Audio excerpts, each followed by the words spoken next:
کالے جادو کی 7 قسمیں ہیں. ہر مذہب میں کالا جادو ہے. یہودیت میں بھی کالا جادو ہے، اسلام میں بھی کالا جادو ہے، ہندو مت میں بھی کالا جادو ہے، عیسائیت میں بھی کالا جادو ہے. وہ ہے کیا کہ اس مذہب کے جو بھی مقدس، جو عبادت کے لائق ہیں، ان کو جب بے حرمتی کی جائے تو آپ نے دیکھا ہوگا سلیبیں جو ہیں انہوں نے الٹی لٹکائی ہوئی ہیں. کیوں؟ بیت اللہ کے خلاف ہے، اس کی بے حرمتی کی جا رہی ہے. وہ لوگ کسی مذہب سے ریلیٹ نہیں کرتے، شیطان کے پجاری ہیں، اور شیطان تو ہر مذہب کا دشمن ہے.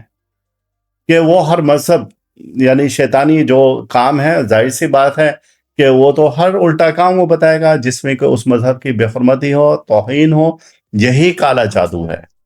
کالا جادو ہر وہ چیز، ایک بار پھر میں ریپیٹ کروں گا، کہ جو اس مذہب کی توہین ظاہر کرتی ہے وہی کالا جادو ہے.